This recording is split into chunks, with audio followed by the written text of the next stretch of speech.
Dash here coming at you today in Watcher of Realms. Welcome to the video, guys. I want to thank you on clicking this sponsor content here on the channel. And I want to solicit something out of you, some advice, if you will, or some feedback, right? You're obviously watching this video. It's going to be a good one. We're going to go over my 1 year playing and covering Watcher of Realms on my Watcher of Realms channel. We'll talk about all the new stuff coming to the game as well. We're at 15,000 subscribers, almost 200 videos on the Watcher of Realms YouTube channel. So it's been a great year so far, and we're far from over.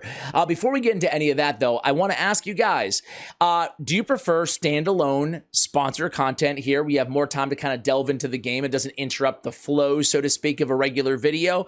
Or do you prefer just the 1 to 2 minute kind of commercial, if you will, integrated to the normal content that we do here on Raid?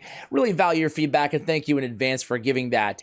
Anyway, we have a full standalone video here, guys. This is my Watcher of Realms account. You can see it's all kind of decked out celebrating the 1 year anniversary. What I kind of want to do in this video is give a really, it is sponsored, but I want to give an authentic comparison to Raid, talk about why I really truly believe it's one of the perfect games to play alongside Raid Shadow Legends. There's enough similarities where it's easy to pick up and understand, but there's enough differences that make it feel fresh and unique, and at least to me, maybe a little bit less hardcore in terms of feeling like you have to spend hours every day like Raid can sometimes feel. So the first thing that's really cool about this game, and this ties into the big 1 year celebration, right, on the anniversary, is it gives you not only a look at what's ahead, right? You don't have to rely on just us content creators in the game to give you all the daily news.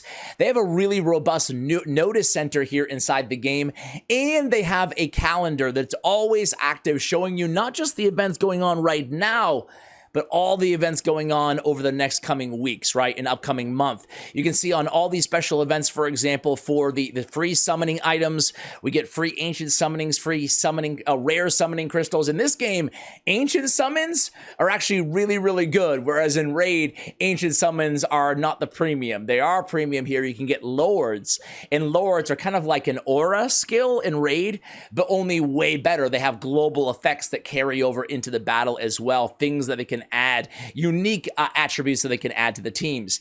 Anyway, you can see they have the dates here. We have a Helga shard summoning event coming up. We have a brand new fusion.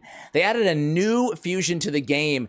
It's Micah, and she looks insane, guys. Insane. We also see Idril's new skin, literally and figuratively. We have a new, Idril's one of the best epics in the game. She's a marksman. You can see, again, the dates are right here. We have Wrath's new skin. By the way, Wrath, you get your hands on as a daily login reward. Think of him as like a, I'm trying to think of like the best login reward in all of Raid. I guess like a Vizix or a Sil the Drakes or a High Katoon, but even better in terms of relative to the game, right? And you get him after like a week. Okay, so like he's super early on, and he's going to be one of your best fighters. He's good all the way until the end game. In this game, we have Olok, by the way, another freebie. That's the one thing you need to know about this game, guys. They give you really, really exceptionally good heroes that are super viable and meta in the end game. Think about like Raid throwing you Sun Wukong and Armons just to start out with, like permanently, right? They're giving you some really good options. You get an anniversary review as well as a bunch of rewards, mailbox surprises. They're going all out here, guys. And as I mentioned, the new fusion is already inside the game. Here's a summoning portal. In similar to Raid, the fusions look similar. Abomination's the other permanent fusion inside the game, and he's worth going for as well. And Micah is a marksman. You can already see, guys, I mean, look at this. The quality of art in this game, honestly, it really does rival Raid, and some might say surpass. I mean, the little attention to detail, the animations here, it's second to none in terms of the caliber of graphics, not just on the champions, but also the gameplay in this game. There's a lot to do in this game. Considering it's only been around for a year, there's new Odyssey quests, there's Demon Soldiers, which are basically, the cool thing is with clan wars in this game, or guild wars, guild, clan, summoning, open opening, the vernacular is a little bit different, but the baseline's still the same, except for Clan Wars. Clan Wars in this game, it's really grown on me. At first, I wasn't a massive fan, but now I actually get really, really into it. So with Clan Wars in this game, you actually get to take on the enemy, right? So it's a whole new experience where we have these demon soldiers that we choose when and, well, not really, kind of a little bit of a choice as to where. We summon them, and let me see if I have a Clan War battle phase going on right now or a Guild War, and we can just jump into it. I'll show you a little bit. We can march to battle, absolutely. So we can do a little attack here, and I'll show you what I mean. And you'll also get a sense for the game in terms of how things work, right? It's a little bit different. It's kind of like a little bit of a hero or a tower defense, type genre to it. But again, a lot of elements that you're probably going to be familiar with being a raid player as well. This is one of the reasons I think they're great to play alongside each other. So normally we'd be on the hero side. We'd be choosing where to place. I didn't want to auto fight either, my bad. We'd be choosing where to place our heroes, right? On tiles, there's tile units, and they're platform units, so to speak, and there's ground units, right? So platform units are really going to be range units. We're going to send in some evil fighters, right? We're the bad guys here. We should have sent tanks in first, but we're going to be okay, I think. And see this ticker right here? 5, 6, 7. This is the cost of our units, right? Every unit in this game has a cost associated with it. So we're going to send in some more DPS behind the defender.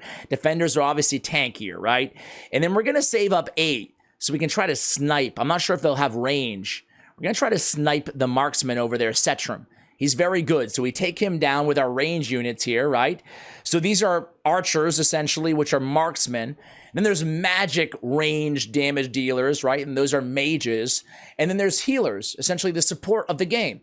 So fighters, defenders, healers, marksmen, and mages. Those are the 5 classes, right? Not too complicated and really intuitive in terms of what they do. And the way that we upgrade these heroes in this game is vis-a-vis promotions, kind of like ascending champions. So what you want to do is early on, first thing to know is the Dwarven Association is akin to the market, but it's a billion trillion times better than Raid Shadow Legends, right? There's a lot of things worth buying. And in the early game, if you're just downloading the game, buying the gear is going to be a great idea. The gear here, as opposed to Raid, is worth buying in the market. It's substantially better than anything that you're going to be able to farm in the first week or so playing the game. So get your gear from the market. It's relatively cheap as well. And then focus on campaign out the gate, right? That's pretty standard advice for most of these games. But campaign's going to be extra important because in campaign, you're going to, unlike Raid where you have to kind of farm your silver and spider and farm your EXP and special levels, optimal levels of campaign. In this game, it's a lot easier to understand. As you progress through campaign, you will actually start unlocking different levels that are outside the regular campaign, which will give you access to resource raids, right? So if I click on raids, I go to resource raids, experience in gold. It's all right there, right? It's very intuitive. So we have the markets a lot better. The resources and the way that so that's how you level up experience, and it's going to cost you gold along the way, right? Pretty intuitive. And then gear raid is how you get, well, your gear that you're going to be putting on your champions. And then different set types per different dungeon. Gear raid 1 is your breastplates and your weapon. And then gear raid 2 and 3 are different variants of your ring and your amulet and your banner, like the equivalency of that in this game, right? So you can just focus on progression and gear raids, and then promotion raids. Promotion raids, we just talked about the classes. Endurance includes defenders and healers, so they share a dungeon here, so to speak. But marksmen, mages, defenders, healers, and fighters, well, this is how we promote or ascend, if you're a raid player, right? Our champions inside this game. And like I said, they're going to give you a few freebies right out the gate that you're going to want to pay attention to, right? So let me show you the best heroes to start with in this game. Speaking of the best heroes, Sylas is kind of like, who can I comp him with? I don't know, like, Georgid or something, right? He's the best single target DPS inside the game by far, in my opinion. But okay, the heroes that you're going to get access to, Olog, very, very good defender. Just load him up with as much HP as possible. This is how the gear works in the game. You can see on the right-hand side, it's the percentage stats.